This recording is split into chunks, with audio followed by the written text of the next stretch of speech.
2027 సంకటహర చతుర్దశి లోపుగా తులారాశి వారికి అక్షరాల జరిగేదిదే. 10 సంవత్సరాలు తిరుగులేని రాజయోగం. తులారాశి వారికి ఏర్పడబోయే ఫలితాలు చూసే ముందు మీరు కనుక ఫస్ట్ టైం మా ఛానల్ని చూస్తున్నట్లయితే సబ్స్క్రైబ్ చేసుకోండి. అలానే పక్కనే ఉన్న బెల్ ఐకాన్ని యాక్టివేట్ చేసుకోవడం వల్ల మా ఛానల్లో పెట్టే ప్రతి వీడియో నోటిఫికేషన్ మీ మొబైల్కి అందుతుంది. మీకు కనుక ఈ వీడియో నచ్చినట్లయితే లైక్ చేయండి. అలానే మీ ఫ్రెండ్స్ అండ్ ఫ్యామిలీ మెంబర్స్లో ఎవరైనా తులారాశి వారు ఉంటే వారికి తప్పకుండా ఈ వీడియో షేర్ చేయండి. తులారాశి ఇది రాశి చక్రంలో 7వ రాశి. ఈ రాశి యొక్క అధిపతి శుక్రుడు. తులారాశిలోకి చిత్తా నక్షత్రం 3, 4 పాదాల వారు, స్వాతి నక్షత్రం 1, 2, 3 మరియు 4 పాదాల వారు, విశాఖ నక్షత్రం 1, 2, 3 పాదాలలో జన్మించిన వారు ఈ తులారాశికి చెందుతారు. తులారాశి వారికి ఇప్పుడు రాబోయే సంకటహర చతుర్దశి ఏదైతే ఉందో ఈ సంకటహర చతుర్దశి లోపుగా మీకు చాలా అద్భుతాలు అయితే జీవితంలో జరగబోతున్నాయి. ఇక ఇప్పటి నుండి కూడా 10 సంవత్సరాల వరకు మీ జీవితంలో తిరుగులేని రాజయోగాన్ని పొందబోతున్నారు. ఈ రాజయోగం కారణంగా తులారాశి వారు 2 విషయాల్లో ఎక్కువగా అభివృద్ధి చెందుతారని చెప్పుకోవచ్చు. ఒకటి కుటుంబ పరంగాను, అలానే వృత్తి వ్యాపారాలందు విజయం సాధిస్తారు. తులారాశి వారు సంకటహర చతుర్దశి రోజు నేను చెప్పబోయే ఒక చిన్న పనిని చేసినట్లయితే ఖచ్చితంగా విజయం సాధిస్తారని చెప్పుకోవచ్చు. ఇక రంగాల వారీగా తులారాశి వారి యొక్క ఫలితాలు చూసుకున్నట్లయితే తులారాశికి సంబంధించి ఎవరైతే వ్యాపారస్తులు ఉన్నారో వ్యాపార పరంగా అనుకూలంగానే ఉండబోతుంది. వ్యాపారాల్లో మొదట్లో ఆశించినంత రీతిలో లాభం రాకపోయినప్పటికీ కూడా మీకు ప్రారంభాల నుండి కొంత సమయం గడిచే తర్వాత మాత్రం ఖచ్చితంగా లాభాలు వస్తాయని చెప్పుకోవచ్చు. అలానే వ్యాపారానికి సంబంధించి మీకు అనుభవం లేని రంగాలలో పెట్టుబడి పెట్టేటప్పుడు మాత్రం ఒంటరిగా కన్నా పార్ట్నర్షిప్ల ద్వారా మీకు బాగా కలిసి వస్తుందని చెప్పుకోవచ్చు. ఈ మాసంలో మీరు గట్టిగా ప్రయత్నించినట్లయితే వ్యాపారానికి సంబంధించి ఎంతో కాలంగా వసూలు కాకుండా ఇబ్బంది పెడుతున్నటువంటి మొండి బాకీలు ఏవైతే ఉన్నాయో అవన్నీ కూడా వడ్డీతో సహా వసూలయ్యే అవకాశం కనిపిస్తుంది. వ్యాపారంలో అభివృద్ధి అనేది కోరుకున్న రీతిలో కనిపించడం వల్ల మీరు ఎంతో ఆనందంగా ఉంటారని చెప్పుకోవచ్చు.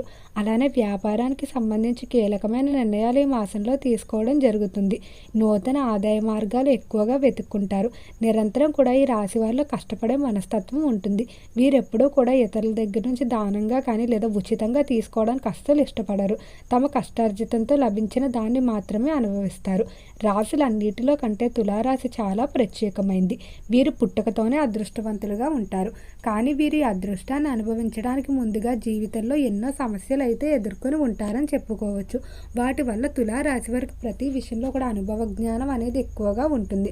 నిర్ణయాలు తీసుకునేటప్పుడు అనుభవాల మీద ఆధారపడి నిర్ణయాలు తీసుకోవడం వల్ల అవి తప్పయ్యే అవకాశం చాలా తక్కువగా ఉంటుంది. ఇక ఈ రాశికి సంబంధించి విద్యార్థుల ఫలితాలు చూసుకున్నట్లయితే విద్య పరంగా తులారాశి వారికి కొంచెం మిశ్రమంగా ఉందని చెప్పుకున్నాం. విద్యార్థులకి విద్యలో కలిసి వస్తుంది, కానీ స్త్రీ పురుష వ్యామోహాలు కానీ లేదా సెల్ ఫోన్ వ్యామోహాలు అనేవి ఎక్కువగా ఉంటాయని చెప్పుకోవచ్చు. అధిక సమయాన్ని వృధా చేయడానికి ఆసక్తి చూపుతూ ఉంటారు. ముందుగా ప్రణాళికలు వేసుకుంటారు, కానీ ఆ ప్రణాళికలు పాటించలేకపోతూ ఉంటారు. ఎవరొకరు ఏదో ఒక దానికి పిలవడం లేదా అస్తమాను సెల్ ఫోన్తో ఎక్కువ సమయాన్ని మీరు కాలయాపన చేస్తూ ఉంటారు. కాబట్టి విద్యార్థులపై తల్లిదండ్రులు ప్రత్యేకమైన శ్రద్ధను తీసుకోవాల్సి ఉంటుంది. ఎవరైతే విద్యార్థులు విదేశాలకు వెళ్ళడానికి ఉన్నత విద్యాభ్యాసాల కొరకు ప్రయత్నిస్తూ ఉన్నారో అలాంటి ప్రయత్నాలన్నీ కూడా ఈ మాసంలో సానుకూలంగానే ముందుకు సాగుతాయని చెప్పుకోవచ్చు. ఇక పారిశ్రామిక రంగంలో వ్యవహరించే వారి ఫలితాలు చూసుకున్నట్లయితే పరిశ్రమల విషయంలో అధిక మొత్తంలో పెట్టుబడి ఒకేసారి పెట్టడం కన్నా తక్కువ మొత్తాల్లో పెట్టుబడి పెట్టుకున్నట్లయితే అనుకూలంగా ఉంటుందని చెప్పుకోవచ్చు. ఫైనాన్స్ స్టాక్ మార్కెట్లో మిశ్రమంగానే ఉండబోతుంది. కాబట్టి అధికంగా పెట్టుబడి పెట్టడం మంచిది కాదు. తక్కువ మొత్తాల్లో పెట్టుకోవాల్సి ఉంటుంది. ఈ రాశి వారు ఎంతో కాలంగా సొంతింటి నిర్మాణం కొరకు కలలు కంటూనే ఉన్నారు. ఏవో ఒక ఆటంకాలు ఏర్పడటం వల్ల నిరంతరం ఆ సొంతింటి నిర్మాణాలు అనేవి వాయిదా పడిపోతూనే ఉన్నాయి. కానీ సమయంలో సొంతింటి నిర్మాణాలు చేసేటువంటి ప్రతి ప్రయత్నం కూడా చాలా వరకు అనుకూలిస్తుందని చెప్పుకోవచ్చు. ఇక ఈ రాశికి సంబంధించి ఉద్యోగస్తుల ఫలితాలు చూసుకున్నట్లయితే ఉద్యోగ పరంగా మాత్రం చాలా అద్భుతంగా అయితే ఉండబోతుంది. ఉద్యోగస్తులు ఎంతో కాలంగా ఎదురు చూస్తున్నటువంటి ప్రమోషన్ ఇంక్రిమెంట్ల విషయంలో శుభవార్తలు అయితే వినబోతున్నారని చెప్పుకోవచ్చు. అలానే ఉద్యోగానికి సంబంధించి ఎవరైతే శత్రు బాధలు పడుతూ ఉన్నారో ఆ శత్రుబాధలన్నీ కూడా ఈ సమయంలో తొలగిపోతాయని చెప్పుకోవచ్చు. ప్రతిదీ కూడా ఆర్థిక పరంగా బాగా కలిసి వస్తుంది. ఉద్యోగస్తులు ఎవరైతే ప్రమోషన్లు కోరుకుంటూ ఉన్నారో డబుల్ ప్రమోషన్ వచ్చే అవకాశం అనేది అధికంగా కనిపిస్తుంది. ఇక ఈ రాశికి సంబంధించి ఎవరైతే చేపల చెరువులు, రొయ్యల చెరువులు వ్యాపారాలు చేస్తూ ఉన్నారో చెరువుల వ్యాపారాలు అనుకూలంగానే సాగుతాయని చెప్పుకోవచ్చు. అలానే ఆహార పదార్థాలు, వస్త్ర సంబంధిత ఎవరైతే వ్యాపారాలు చేస్తూ ఉన్నారో ఈ వ్యాపారాల్లో కూడా అనుకున్న రీతిలో లాభాలు పొందడం జరుగుతుంది. ఇక కుటుంబ పరంగా చూసుకున్నట్లయితే కుటుంబ విషయంలో మాత్రం ఎన్నో సంవత్సరాలుగా సాగుతున్నటువంటి తోబుట్టువుల మధ్య వివాదాలు ఏవైతే ఉన్నాయో అవన్నీ కూడా తొలగిపోతాయని చెప్పుకోవచ్చు. కుటుంబంలో అభివృద్ధి అనేది అధిక శాతం కనిపిస్తుంది. అలానే కుటుంబ పరంగా భార్యాభర్తల మధ్య ఏవైతే మనస్పర్ధలు ఉన్నాయో అవన్నీ కూడా తొలగిపోవడం జరుగుతుంది. కొన్ని శుభకార్యాలు తలపెట్టడానికి ఎక్కువగా ప్రయత్నాలు చేస్తూ ఉంటారు. సంతాన విషయంలో శుభవార్తలు వినబోతున్నారు. సంతానాన్ని విదేశాలకు పంపడానికి కానీ లేదా వారికి వివాహం చేయడానికి కానీ చేసేటువంటి ప్రయత్నాలు ఏవైతే ఉన్నాయో అవన్నీ కూడా అనుకూలిస్తాయని చెప్పుకోవచ్చు. తులారాశికి సంబంధించి ఎవరైతే సంతానం లేక బాధపడుతున్నటువంటి దంపతులు ఉన్నారో వారు ఖచ్చితంగా తొందరలోనే సంతానానికి సంబంధించి శుభవార్తలు అయితే వినబోతున్నారు. తులారాశి వారి ఈ మాసంలో ఆరోగ్యపరంగా అయితే అద్భుతంగా ఉంటుందని చెప్పుకోవచ్చు. ఎన్నో సంవత్సరాలుగా ఇబ్బంది పెడుతున్నటువంటి దీర్ఘకాలిక వ్యాధులు ఏవైతే ఉన్నాయో అవి పూర్తిగా తగ్గుముఖం పట్టే అవకాశం కనిపిస్తుంది. ఆరోగ్యపరంగా మాత్రం చాలా అద్భుతంగా అయితే ఉంటుందని చెప్పుకోవచ్చు. ఇక ఈ రాశికి సంబంధించి రాజకీయస్తుల ఫలితాలు చూసుకున్నట్లయితే రాజకీయ పరంగా మాత్రం తులారాశి వారు ఆవేశపూరిత నిర్ణయాలు అస్సలు తీసుకోవద్దు. రాజకీయ పరంగా మీ ప్రత్యర్థులు మిమ్మల్ని దెబ్బ కొట్టడానికి కొన్ని సందర్భాల్లో మిమ్మల్ని రెచ్చగొట్టి మీతో ఆవేశపూరిత వ్యాఖ్యలు చేసే విధంగా ప్రేరేపించడం జరుగుతుంది. అటువంటి సమయంలో మీరు ఏమాత్రం ఏమరపాటుగా మాట్లాడినా కూడా చాలా వరకు రాజకీయ భవిష్యత్తుపై ప్రభావం పడే అవకాశం కనిపిస్తుంది. కాబట్టి రాజకీయస్తులు మాట్లాడేటప్పుడు ఆచితూచి వ్యవహరించుకోవాల్సి ఉంటుంది.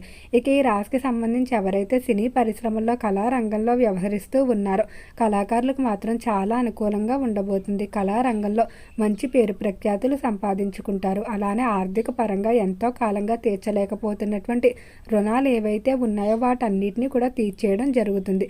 ఈ మాసంలో ప్రజల నుండి ప్రశంసలు పొందుతారని చెప్పుకోవచ్చు. బంధువులు కానీ స్నేహితులు కానీ మీపై ప్రేమాప్యతలు ఎక్కువగా చూపించడం జరుగుతుంది. అలానే స్నేహానికి అధికంగా విలువిస్తారని చెప్పుకోవచ్చు. స్త్రీలు ఎక్కువగా ఖరీదైన వస్తువులు కొనుగోలు చేయడంపై ఆసక్తి చూపుతూ ఉంటారు. సమాజ సేవలో పాల్గొనడానికి ట్రస్టులు, ఫౌండేషన్లు మొదలైనవి ఏర్పాటు చేయడానికి ఎక్కువగా ఉత్సాహభరితంగా ఉంటారని చెప్పుకోవచ్చు. అలానే స్నేహితులతో కలిసి విహారయాత్రలకు వెళ్ళే అవకాశం కూడా కనిపిస్తుంది.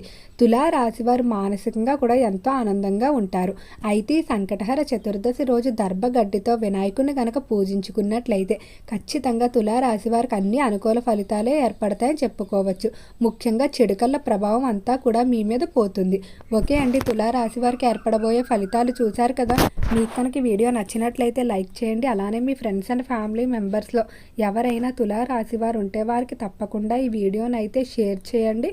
అలానే మర్చిపోకుండా మన ఛానల్ని అయితే సబ్స్క్రైబ్ చేసుకోండి. ఓం నమః శివాయ.